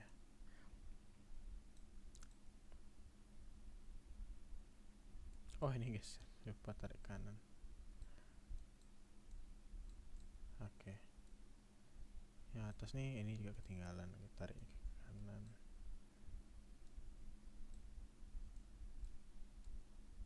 Oke, inti ya, kok ada satu ini. Oh, 0 ah.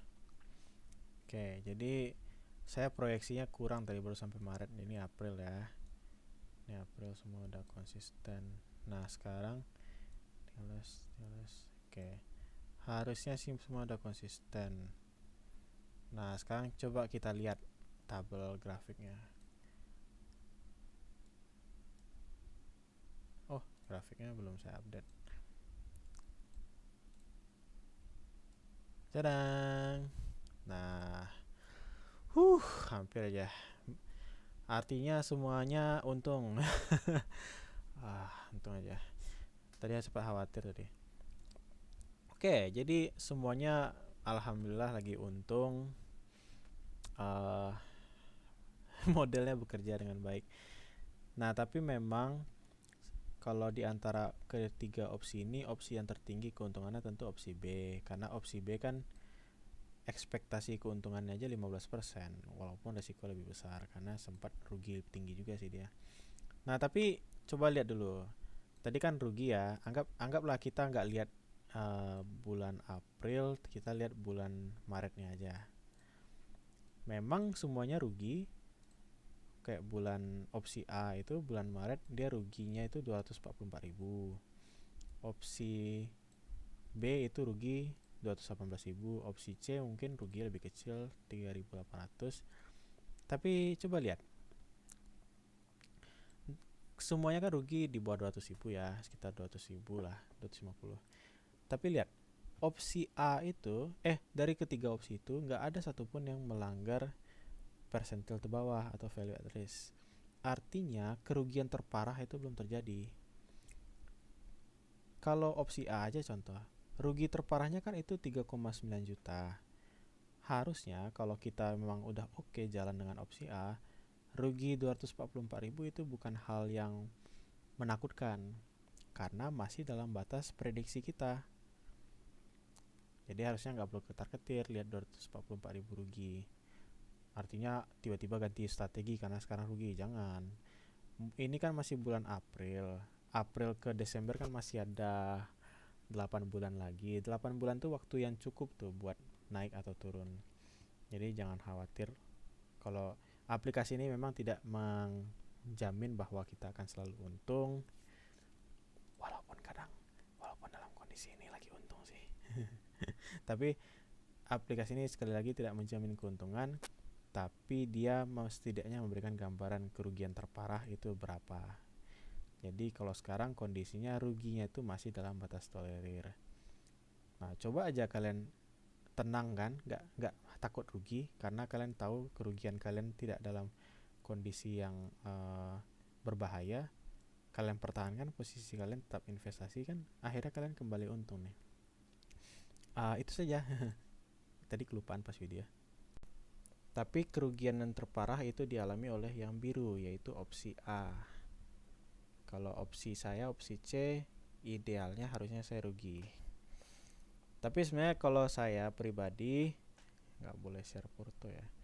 Kalau saya posisi lagi untung sih kalau sekarang, karena saya nggak langsung mata bulat langsung beli sekarang juga gitu di akhir bulan. Saya beli tunggu harga turun di bawah sih baru saya beli. Berarti menarik. Berarti posisi idealnya saya rugi. Nah, kita lihat nanti kerugian selama tahun 2026 di tahun depan ya kalau jadi lagi kegiatannya. Itu apakah tetap rugi? Karena kalau misalkan yang kegiatan literasi kita sebelumnya di sini,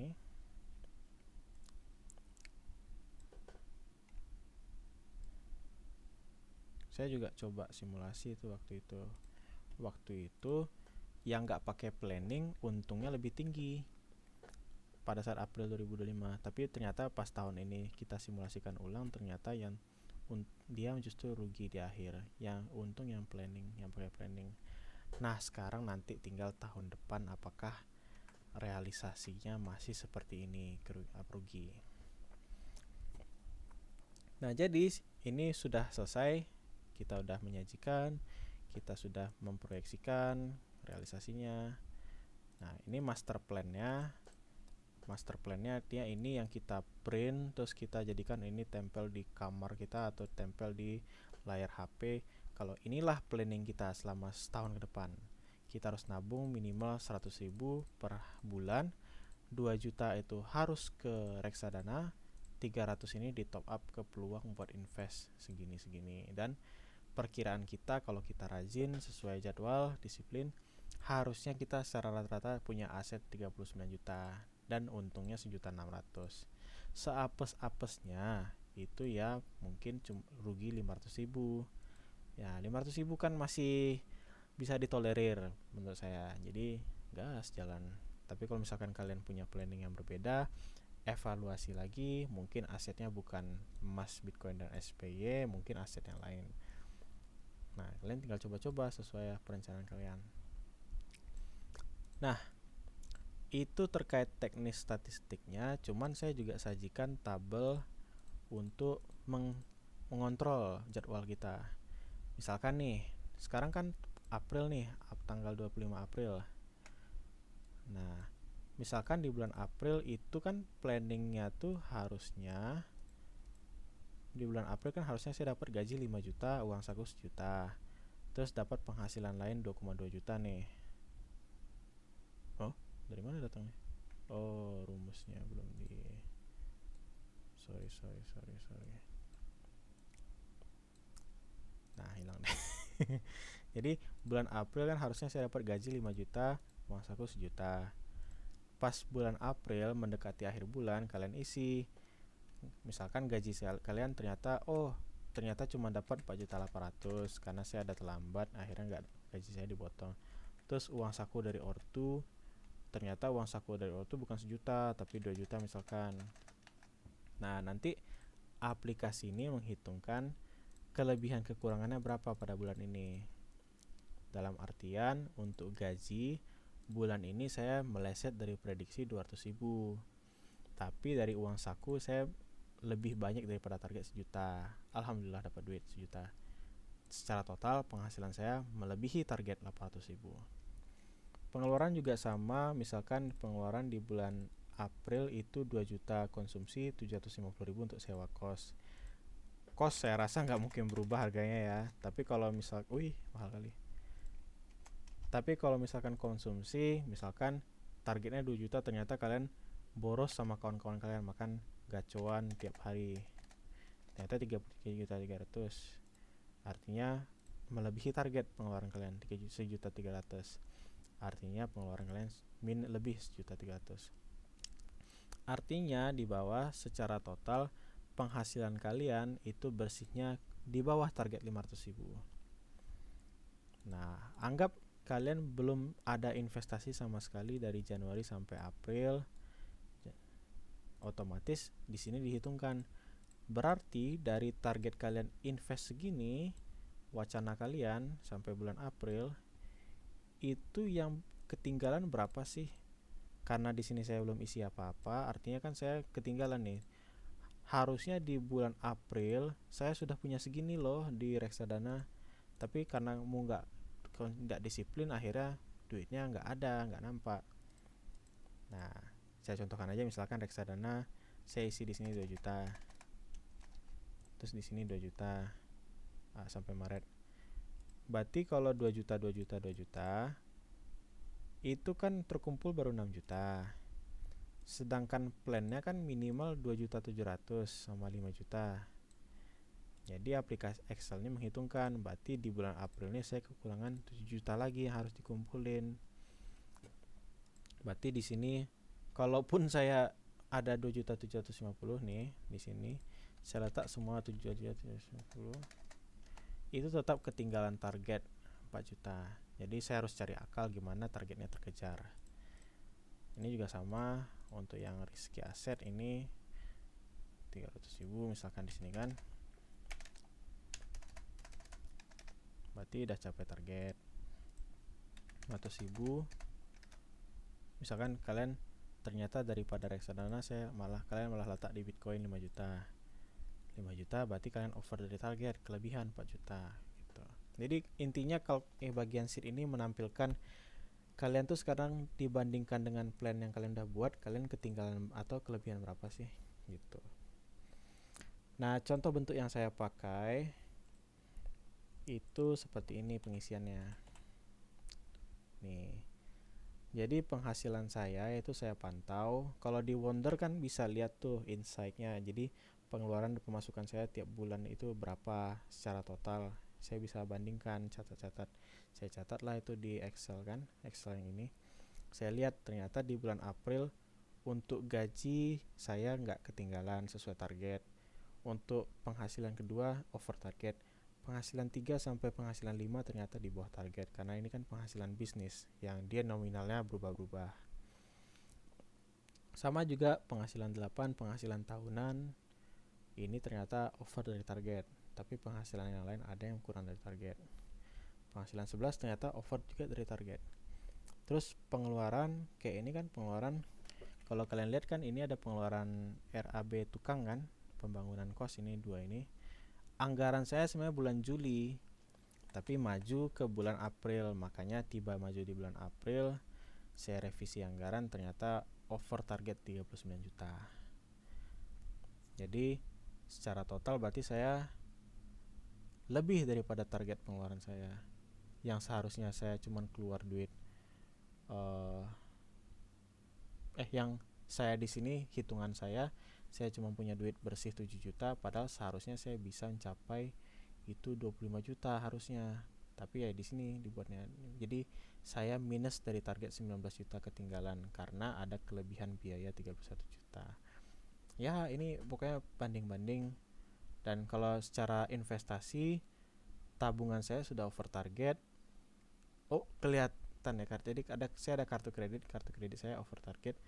Tapi dari sisi investasi reksadana saya jauh dari target karena ada penjualan aset waktu itu. Investasi juga ini saya sengaja beberapa kali nggak beli, itu karena saya tunggu harga di bawah sebenarnya. Jadi saya nggak langsung beli, makanya di sini sebenarnya saya investasi ada dananya udah saya siapkan, cuman nggak dibelanjakan langsung. Makanya di sini ada ketinggalan target. Nah itu berarti saya tinggal beli pas harga bawah segini nominalnya harus saya beli. Yang di bawah ini ya ini tambahan nih, kayak kan perencanaan kan nggak mungkin kontrolnya itu 100% tepat akurat, pasti ada duit yang tidak terlacak. Makanya di sini menghitung nilai yang tidak terlacak itu berapa. Kalian pelajari sendiri aja. Yang penting tuh sebenarnya ini sama yang ini. Jadi ini evaluasi saya tadi. Kalau misalkan meleset daripada rencana terlalu jauh, kayak ini contoh sebelah kiri ini tuh sebenarnya target pribadi saya di tahun 2026. Tapi pas triwulan 1 ternyata ada perubahan target, akhirnya saya koreksi. Nah waktu itu saya koreksinya tuh karena gini, planning saya kan awal tahun kan membangun kos tuh kan di bulan Juli rencananya, karena saya nggak mau pakai pinjaman, saya mau pakai modal pribadi aja. Tapi pas di bulan Juli kalau saya bangun kan otomatis kan maba masuk bulan Agustus kan terlewat momennya, jadi maba kan nggak bisa masuk kos saya yang baru. Akhirnya saya koreksi rencana saya majuin pembangunan ke bulan April. Makanya di triwulan 1 di bulan Maret saya revisi ulang rencana saya, tapi tetap berdasarkan realisasi triwulan 1 gitu. Makanya ada perubahan nih. Yang semula saya targetkan untung 12% dari investasi, itu saya sekarang turunkan menjadi hanya 4,99%. Kerugian juga sama. Kerugian yang awalnya saya taksir 4%, saya turunkan menjadi 3%. Karena kan semakin tinggi modal, tentu persen kerugian saya pengen kurangin. Nah, tapi jangan tertipu, persen yang tinggi atau rendah tidak selalu menjamin nilai nominalnya lebih baik. Kayak contoh, di sini kan saya untung 12%. Artinya saya bisa untung 10 juta dari investasi saya. Di sini saya cuma bisa untung 4,99% atau 6.400.000. Secara melihat angkanya aja kan tentu ngapain repot-repot revisi kalau menghasilkan untung yang lebih kecil. Nah, kalian harus lihat ini yang equity.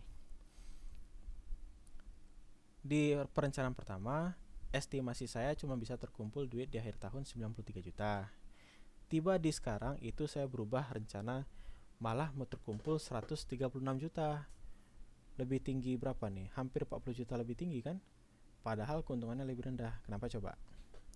Karena di triwulan 1 saya revisi pembangunan kos kan itu saya majuin.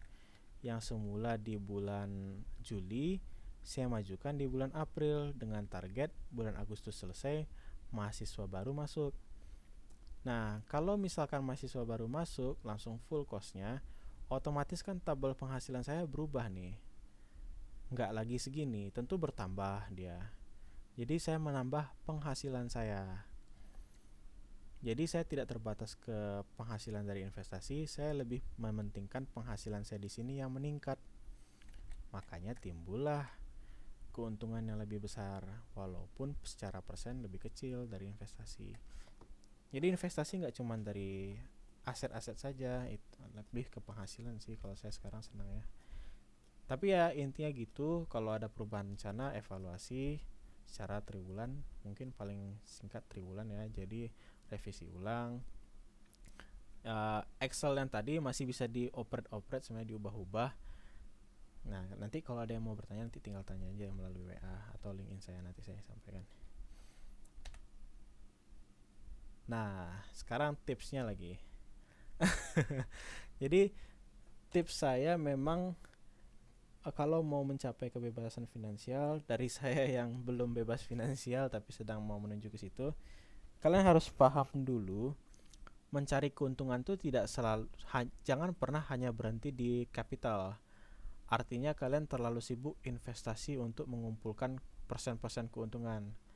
Kalian harus tahu bahwa target akhir daripada investasi itu bukan seberapa besar nilai kripto yang kita miliki, tapi seberapa besar penghasilan yang dihasilkan oleh aset-aset kita secara pasif. Kayak contoh kasus saya tadi nih. Kalau misalkan saya pengen fokus investasi aja di Bitcoin dan lain-lain, saya bisa nih dapat untung 12% atau 10 juta. Tapi dengan menjual aset saya untuk bisa membangun kosan yang baru, saya bisa meningkatkan penghasilan yang nilai keuntungannya itu jauh lebih besar meskipun persennya kecil. Jadi jangan pernah berhenti atau berpikir bahwa investasi itu hanya sebatas beli di bawah, jual di atas. Jangan berhenti di situ saja. Harusnya investasi itu beli di bawah, jual di atas, keuntungannya dipakai buat membeli lagi aset dan aset tersebut menghasilkan penghasilan yang baru. Harusnya seperti itu. Nah, saya belajar itu dari Rich Dad Poor Dad ini. Jadi dia mencontohkan orang yang tanda kutip kaya itu adalah orang yang bisa memiliki aset yang menghasilkan keuntungan tanpa harus bekerja lagi. Nah, untuk konteks kita yang mungkin belum mencapai status ini, uh, alur yang ideal untuk mencapai tujuan ini adalah ini. Jadi kita punya pekerjaan menghasilkan gaji, gaji ini kita belikan aset berupa tabungan ataupun investasi. Baru duit sisanya kita menjadikan untuk kehidupan kita sehari-hari. Seiring bertambahnya besarnya aset, misalkan saya invest nih di emas, emas saya beli, emas kan nggak menghasilkan duit, tapi minimal duit saya tambah besar. Pas duit saya tambah besar, saya jual itu jadikan modal usaha. Akhirnya usahanya menghasilkan penghasilan baru. Nah, lama-lama pekerjaan ini penghasilannya akan kalah sama penghasilan investasi. Akhirnya berubahlah grafiknya dari semula terpatok pada pekerjaan dan gaji, akhirnya berganti ke aset. Jadi gitu. Jangan pernah berhenti hanya memikirkan bagaimana menghasilkan cuan untuk investasi kripto saham gitu. Jangan. Tapi tetap konteksnya kumpulkan modal melalui investasi. Modal tuh lambat laun pasti harus dipakai untuk berbisnis. Karena nggak sukanya kalian sama bisnis, mau nggak mau kalian harus belajar berbisnis untuk bisa mencapai bebas finansial lebih cepat. Dan saya udah tuliskan kan, ini modal untuk mencapai bebas finansial semakin rendah seiring dengan meningkatnya keahlian kita. Kalau kita nggak mau ada pengkeahlian, ya kita bisa deposito aja, tapi nilai asetnya kan 21 miliar. Kapan kita mau kumpul aset sebanyak itu? Nah, untuk bisa memiliki aset yang menghasilkan duit, mau nggak mau kita harus punya keterampilan. Jadi nggak ada yang namanya sukses secara instan dan tanpa perlu belajar. Ya mau nggak mau kalian harus punya pengalaman kerja yang baik.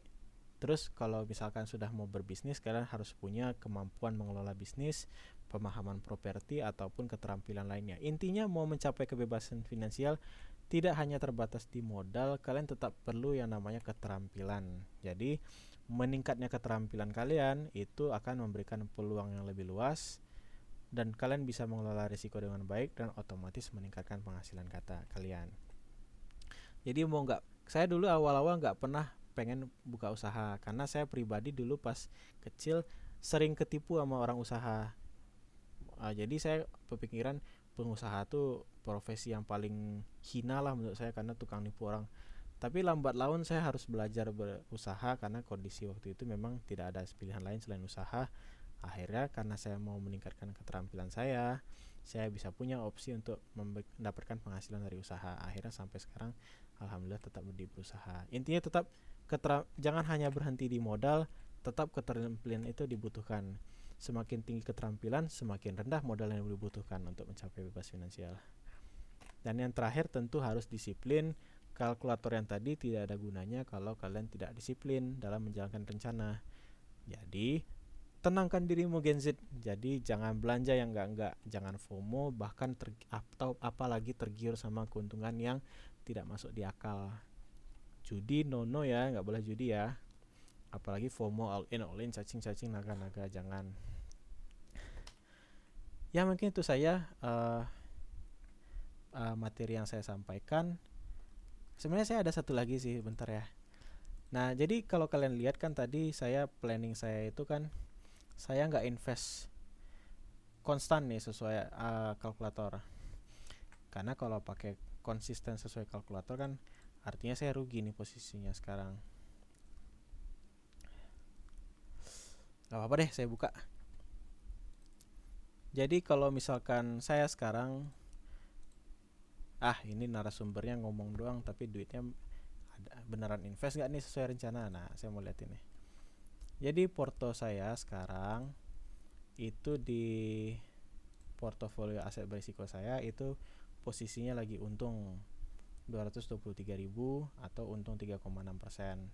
Porto saya itu 9.144. Di bibit itu 56.681.000 atau untung 280.000. Artinya saya untung berapa tuh? 280 tambah 223. Saya lagi untung 500.000. Nah, sesuai kalkulator harusnya kan kalau saya tiap bulan invest sesuai ini tiap akhir bulan, harusnya kan saya rugi posisinya, ya kan?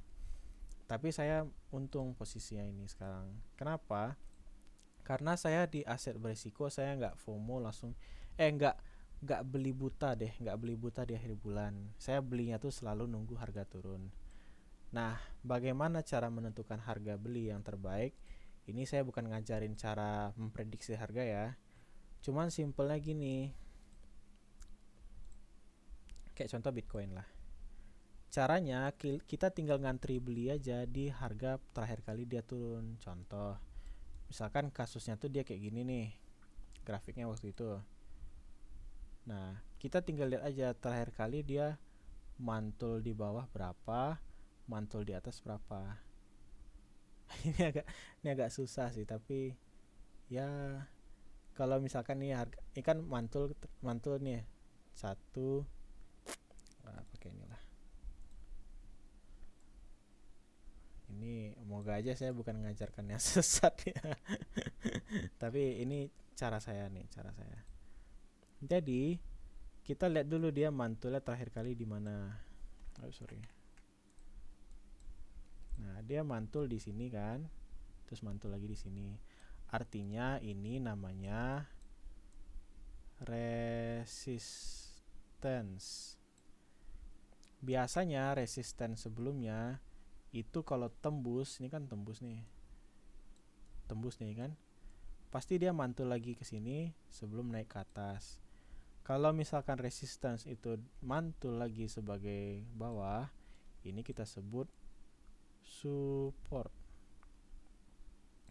Artinya kalau harga sudah naik, terus ini kan mantul lagi nih, ini kita jaga, ini naik ke atas.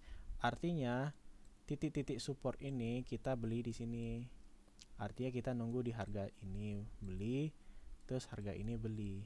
Malah untung-untung kalau di sini kan mantul juga nih. Artinya kita bisa beli lagi di sini gitu. Nih, pokoknya saya ngantri di harga bawah. Kalau kondisinya harga di sini saya nggak beli, tapi saya ngantri dulu belinya di bawah sini, terus di bawah sini, di bawah sini. Jadi saya nggak beli satu titik, saya pecah 3 titik. Jadi kalau misalkan turun di sini, terbeli sebagian. Kalau turun lagi, terbeli lagi sebagian. Kalau turun lagi pun terbeli lagi sekali lagi. Nah, jadi di sini waktu itu saya beli di sini harganya nih, yang warna merah ini. Posisi saya sekarang. Ya posisi saya sekarang itu jadi. Oh enggak, posisi saya sekarang di sini yang ini. Tapi kemarin harganya sekarang di sini merah. Tapi selain beli di sini, saya lagi nunggu nih antri buat beli di bawah. Jadi saya pakai namanya limit buy, artinya kalau harganya turun baru terbeli. Nggak langsung saya beli sekarang juga. Ini kan harga lagi naik, nggak saya beli. Saya tunggu dulu harga di bawah kalau turun. Berlaku juga buat XAUT emas, saya juga sama. Saya ngantri beli di sini nanti karena kan ini. Karena kan di sini terakhir mantul ini. Tuh. Berarti saya ngantri di sini. SNP juga sama. Terakhir dia mantul di sini sama di sini kan, di sini sama di sini. Ya udah, berarti saya ngantri beli di sini sama ngantri beli di sini. Kalau kejemput, kalau nggak kejemput ya nggak apa-apa. Oke, itu teknis. Nanti kalau bingung tanya aja lagi di luar konteks, di luar forum ya. Kalian bisa nanya itu bisa melalui maafkan saya karena buru-buru. Kalau mau WA ya, WA itu 0823 84 39 5034. Kalau misalkan mau LinkedIn, cari aja Luka Ronel, kita mutualan ya. Nah, pertanyaan selanjutnya nanti boleh tanya ke sini. Saya sangat senang sebenarnya cerita tentang investasi karena saya pengen banyak adik-adik kita itu rajin berinvestasi, karena apalagi investasi itu kan gak cuman yang beresiko aja, kan ada yang tidak beresiko juga. Jadi bagi kalian adik-adik yang modalnya masih pas-pasan, ya saran saya investnya di yang tidak beresiko, karena lambat laun kalian pasti butuh modal kalau mau mulai usaha. Jadi ngapain kita invest di yang risiko tinggi karena ancamannya modal hilang, mending investnya di yang risiko rendah. Kayak kemarin ada yang nanya ya, siapa nama itu, nanya kalau kayak dia semester akhir kemana dia bagusnya invest, sekarang dia sudah di bank jago. Ya saran saya itu ya investnya di yang risiko rendah, karena kondisinya kan sekarang belum tahu mau kemana, ya letakkan aja di risiko rendah. Nanti tiba saatnya butuh modal karena ada ide buat usaha, ada modalnya udah ada nih, tiba-tiba tinggal jual gitu. Karena pasti ya ujung-ujungnya harus berbisnis sih kalau mau mencapai bebas finansial lebih cepat. Oke, itu saja. Terima kasih.